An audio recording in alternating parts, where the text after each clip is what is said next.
c'est de s'intéresser de manière très sérieuse à des œuvres qui, a priori, ne semblent pas forcément l'être. L'école, de manière directe ou indirecte, est présente dans de nombreuses œuvres d'art et issues de la pop culture, ce qui influence les représentations de tout un chacun. Alors ces œuvres, toutes issues de la pop culture, ont un point commun assez fort entre elles, c'est que de manière directe ou indirecte, elles s'intéressent à l'école. C'est un ouvrage très diversifié.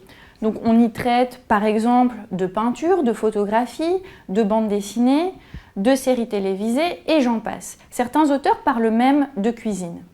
Pouvoir obtenir une forme de regard critique, réflexif, voire étonnant et bousculant, sur toute une série de productions récentes, mais pas forcément. Dans certains cas, avec la peinture classique, par exemple, on remonte plusieurs siècles en arrière, sur ce que différents types d'artistes ont dit, ont voulu montrer par rapport à une certaine école. C'est aussi se donner l'occasion de partager, par exemple avec des élèves ou avec des étudiants en formation pour devenir enseignant, des éléments communs de cette culture et aborder l'école, finalement, par un biais un peu original. C'est un ouvrage qui allie rigueur scientifique et plaisir de lire, donc ça trouve un bon équilibre entre les deux. C'est l'occasion de réfléchir au possible de l'école. Donc, à travers, par exemple, la science-fiction, c'est aussi une façon de réinterroger l'école, non seulement à travers son passé, mais aussi à travers son devenir ou ses devenirs possibles.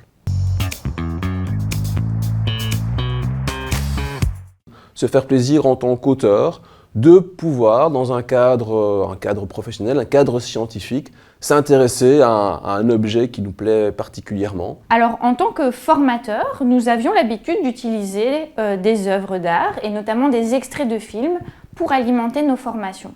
On avait donc envie de partager notre réflexion au sujet de l'école et de l'art.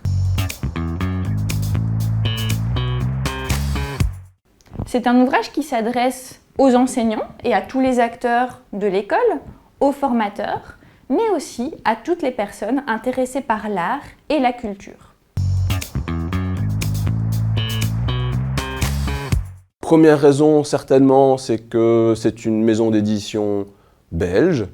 Maison d'édition belge dont les différents ouvrages qu'on a pu consulter avant de commencer à travailler avec eux nous ont totalement convaincus de la qualité du travail fourni par Mardaga. Mardaga, pour moi, comme enseignant, comme chercheur à l'université, c'est aussi ma jeunesse en fait. C'est une maison d'édition qui est ancienne et les premiers bouquins, je pense à un bouquin du professeur Richel, par exemple, qui était mon prof à l'université, étaient édités chez Mardaga. Donc c'est aussi une réputation de sérieux.